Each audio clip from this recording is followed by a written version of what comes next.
Hello friends, मैं आपका mentor AK Singh और आज फिर हम अपने RPSC लाइब्रेरी की तैयारी करेंगे। यानी RPSC लाइब्रेरी की तैयारी करेंगे। और लाइब्रेरी में आज का टॉपिक जो है हमारा क्या है, RTI यानी RTI एक्ट, यानी कि आपका सबका राइट टू इंफॉर्मेशन एक्ट। ठीक है, तो आज हम ये पढ़ेंगे और इसके बाद आपका पढ़ते हैं, यानी इसके बाद क्या आएगा आपका IT एक्ट। और आपके IT एक्ट के बाद आपकी फर्स्ट यूनिट हो जाएगी कंप्लीट। और सभी यानी कि सभी लाइब्रेरी स्टूडेंटों को ये कहा जा रहा है, चाहे वो UGC का हो, चाहे RPSC का हो, चाहे वो EMRS का हो, यानी तीनों की तैयारी चल रही है लाइब्रेरी की।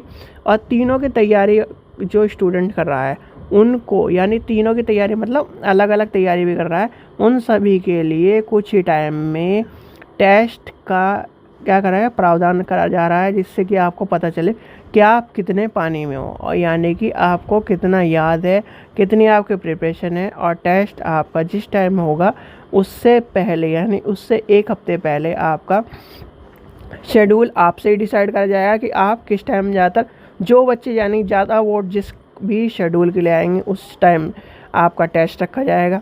50 क्वेश्चनों का टेस्ट होगा, 2 अंकों का एक एक क्वेश्चन होगा, और ऑनलाइन क्वेश्चन होगा, यानी ऑनलाइन सारा का सारा टेस्ट होगा। और उसमें आपके जितने नंबर आएंगे वो उसी हिसाब से फिर आपके सबके नंबर बता दिए जाएंगे। ठीक है बच्चों, तो चलिए आज का जो टॉपिक है वो है RTI एक्ट। यानी RTI एक्ट जो है हमने पहले भी पढ़ चुका है, यानी कि पहले आप सभी को मैंने RTI एक्ट पढ़ा चुका है। और RTI एक्ट पढ़ाया कहाँ पर है, कोई बता सकता है? यानी कि RTI एक्ट जो है वो आपको पढ़ाया कहाँ पर है, यानी कि RTI एक्ट जिसे हम क्या कहते हैं, सूचना का अधिकार, यानी क्या कहते हैं, सूचना का अधिकार।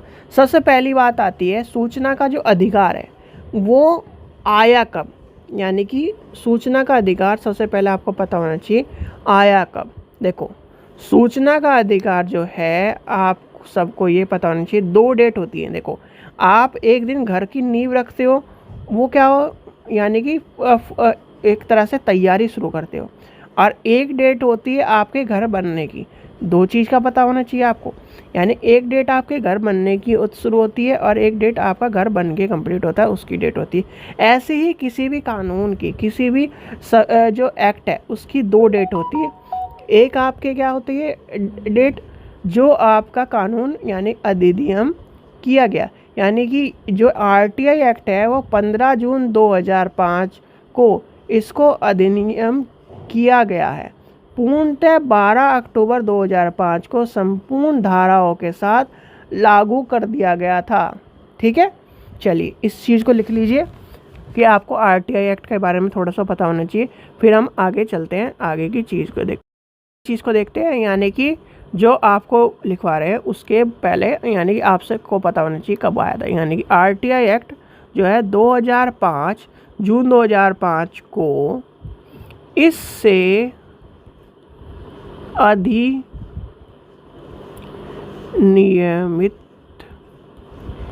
किया गया और पूर्णतः 12 अक्टूबर 2005 को संपूर्ण धाराओं के साथ लागू कर दिया गया। ठीक है, तो क्या कर दिया गया, ये 2005। यानी कि आपसे पूछा जाए RTI एक्ट, यानी कि पूछा, देखो इतनी डीपली कोई भी जितने भी आपके लाइब्रेरी के पेपर हुए हैं उसमें इतनी डीपली अभी तक पूछा नहीं गया है कि डेट वाली बात, यानी कि 12 अक्टूबर 2005 वाली बात या फिर 15 जून वाली बात कभी भी नहीं पूछी गई। सिर्फ और सिर्फ पूछी जाती है आरटीआई एक्ट आया कब। तो आरटीआई एक्ट जो है वो आपका आया था 2005 में। ठीक है, यहाँ तक की बात समझ में आ गई सबको कि आरटीआई एक्ट आया कब, यानी कि राइट टू इन्फॉर्मेशन जो एक्ट है वो आया कब। अब इसका जो प्रावधान है, यानी कि आरटीआई एक्ट कहता क्या है, यानी कि सबसे बड़ी बात है आरटीआई एक्ट, आपको पता लग गया कि आरटीआई एक्ट आया कब। अब इसका जो प्रावधान था ये लाया क्यों गया था, देखो ये लाया गया था पारदर्शिता के लिए, यानी कि इसको सरकारी यानी सरकारी या सरकार के कार्यों में पारदर्शिता के लिए, ओके मिनट, पारदर्शिता के लिए और जवाबदेही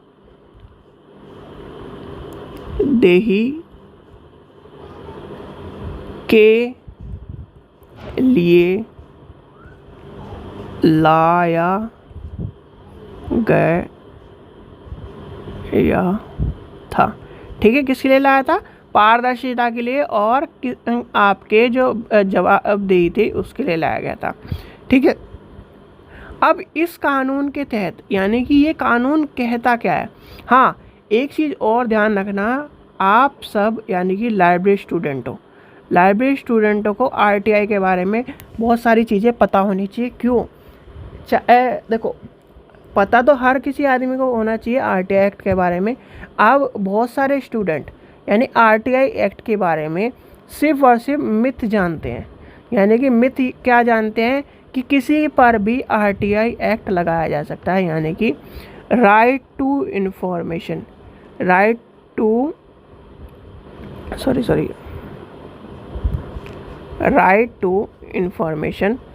एक्ट लगाया जा सकता है, 2005 लगाया जा सकता है।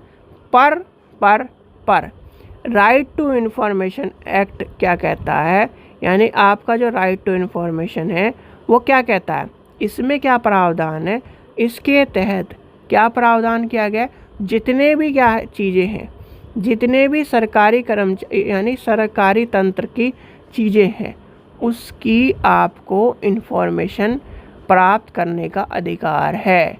यानी कि जो भी नागरिक, यानी कि कोई भी नागरिक सरकार के किसी भी, यानी कि कुछ गोपनीयता को छोड़कर, यानी किसी भी सरकार के तंत्र की इन्फॉर्मेशन की मांग कर सकता है। यानी किसकी मांग कर सकता है, उसके क्षेत्र की मांग कर सकता है, यानी कि सरकारी क्षेत्र के केंद्रीय लोक सूचना अधिकार है, यानी कि आरटीआई एक्ट जो कहता है वो क्या कहता है, केंद्र और ये राज्य है या फिर जो सरकारी संगठन है उनकी सूचनाओं को मांग सकता है कि ये क्या क्या चीज़ें ये किस तरह से चल रही हैं। ठीक है, तो सबसे पहले क्या आता है, इसमें आपको पता होना चाहिए कि इसमें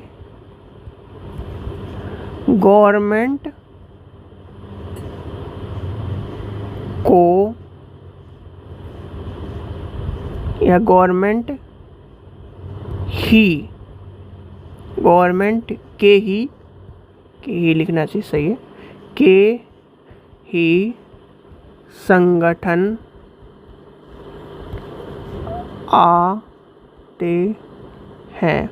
अब बहुत सारे स्टूडेंट ये कहते हैं कि प्राइवेट इंस्टीट्यूट पे या प्राइवेट, जैसे अब आजकल आरटीआई चल रही है तो आरटीआई आप किस पे लगा सकते हो, बहुत सारे बच्चे ये कहते हैं, यानी कि हम भी जब इसमें ये मान के चलिए स्कूल लाइफ में या फिर किस में, ये मान के चलिए स्कूल लाइफ में ही मान के चलिए, क्योंकि स्कूल लाइफ का ही उदाहरण था। अब वो उस टाइम की बात है जब हम 2011 में थे। 2011 में क्या था, प्राइवेट स्कूल में जो बच्चे, यानी कि जो हमारे साथ के, जैसे मैं KVS से पढ़ा हूँ तो हमारे साथ के जो बच्चे बिल्कुल ही एक तरह से मान के चलिए जो पास ही नहीं हो पा रहे थे कभी, उनके प्राइवेट स्कूल में जाकर क्या हुआ, उनके नंबर बहुत बहुत ज़्यादा है। एक तरह से कहते हैं बहुत, और एक तो बहुत से बहुत ज़्यादा है जिनको यानी कि कुछ भी एक तरह से माना नहीं जाता था, पढ़ा नहीं जाता। क्यों? क्योंकि उस टाइम पे होम बोर्ड आ गया था। हमारे टाइम पे होम बोर्ड आ गया था, तो होम बोर्ड का मतलब यही है आपको घर में बैठ के पेपर देने हैं, मतलब आपके स्कूल में बैठ के पेपर देने थे 10th के। तो उस टाइम पे यही सब हुआ था। सबको 30 में 30, जैसे प्राइवेट स्कूल में सबको 30 में से 30, 29, 30, 29, 30 इस तरह मिले थे। और कहीं ना कहीं जो जैसे KVS NVS के स्टूडेंट हैं उनको वही जो नंबर थे वो मिलने थे, यानी 24, 23 इस तरह नंबर मिलते थे। ठीक है, तो यहाँ पर ये बात आई। तो अब उस टाइम हमने भी सोचा था कि ITI लगा के पूछा जाए। अब तो ये हमें पता नहीं था उस टाइम पे कि ITI का नाम ज़रूर सुना था, मिथ ज़रूर था हमें भी, पर ये सब चीज़ें नहीं पता था। RTI एक्ट का मतलब ये होता है कि आप किसी भी सरकारी जो सूचना है या संगठन से को जो संगठन की जो सूचना है, आप अगर उस जैसे आप क्या करते हो कि ये पता करते हो, जैसे आप मान के चलिए आप RPSC की तैयारी कर रहे हो, कोई DSSS की तैयारी कर रहा है, और कोई मान के चलिए KVS की तैयारी कर रहा है। तो वो क्या करेगा, इसमें पूछेगा जी RPSC में कितने पद खाली हैं लाइब्रेरियन के, और कितने भरे हुए हैं, और कितनों की जॉब निकली हुई है। ऐसी DSSS में कई बार आ चुका है, कितने पद क्या है खाली हैं, इतने पद की नौकरी निकलेगी, इतने पद क्या है, इतने पद के लिए क्या है पदोन्नति है। यानी कि पदोन्नति को इंग्लिश में क्या कहते हैं बताओ? पदोन्नति को इंग्लिश में क्या कहते हैं? आप सबसे पूछा जाता है पदोन्नति को इंग्लिश में क्या कहते हैं। जैसे अब हिंदी की टर्म है, इंग्लिश में पता होना चाहिए, इंग्लिश की टर्म हिंदी में पता होना चाहिए, क्योंकि लाइब्रेरी को हमें हिंदी और इंग्लिश में दोनों में पढ़ना है। ठीक है, तो यहाँ पर आपको समझ में आया। सबसे पहली बात है गवर्नमेंट जितने भी संगठन है उसकी इन्फॉर्मेशन आप ले सकते हो। दूसरा क्वेश्चन आता है आपका RTI के दायरे में कौन कौन आता है? कौन कौन आता है? अच्छा हाँ, एक चीज़ और, ये RTI एक्ट मैंने पहले ही पढ़ा चुका है, वो पढ़ाया था, यानी कि आपकी EMRS और UGC नेट के हिसाब से पढ़ाया था। ये मैं पढ़ा रहा हूँ किसके? RPSC के हिसाब से, क्योंकि उसमें कम चीज़ पूछी जाती है, यहाँ पर ज़्यादा चीज़ पूछी जा सकती है, इसलिए मैं इनके दायरे भी पढ़ा रहा हूँ। और वहाँ पर आपको थोड़ी सी क्लास लिमिटेशन मिली होगी, यानी लिमिटेशन का मतलब है कम चीज़ें मिली होंगी। ये मत सोचना कि आप वहाँ पे गलत पढ़ाया है, यहाँ पर वहाँ पर उस हिसाब से पढ़ाया है, यानी उस लेवल के हिसाब से पढ़ाया, और यहाँ पर उस यानी कि हायर लेवल के हिसाब से पढ़ा रहा हूँ। तो ठीक है, ये चीज़ आप ध्यान रखो। चलिए, तो क्या है कौन कौन आता है? सबसे पहले आया है राष्ट्रपति, उपराष्ट्रपति,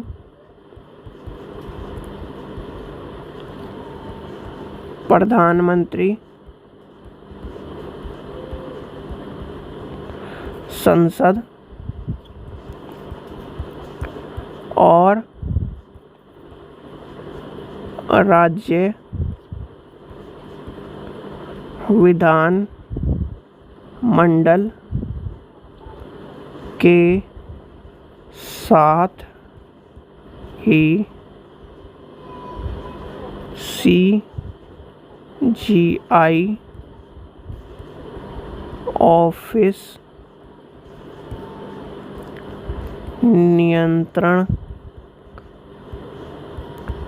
एवं महालेखा परीक्षण यानी CAG और निर्वाचन आयोग जैसे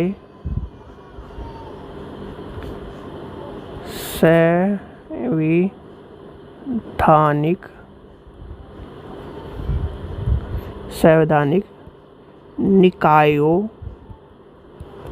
और उनसे संबंधित पदों को RTI एक्ट के दायरे में लाया गया। ठीक है, ये आपको पता होना चाहिए। ठीक है, ये आपको दो चीज़ आपको पता होनी चाहिए। एक तो RTI एक्ट में सारी गवर्नमेंट की चीज़ें आएंगी, कोई भी प्राइवेट इंस्टीट्यूट या प्राइवेट आपको जो भी संस्थान है उसका RTI एक्ट से कोई भी लेना देना नहीं है। यानी कि सरकार की इन्फॉर्मेशन जो आपको संबंधित है, जो आपके लिए, यानी जैसे कुछ गोपनीय सूचना होती है, किसी भी देश की गोपनीय सूचना RTI एक्ट के अंदर नहीं आती। ये ध्यान रखना, जैसे सेना की जो चीज़ें हैं वो गोपनीय चीज़ें हैं, वो कभी भी इसके अंदर नहीं आती।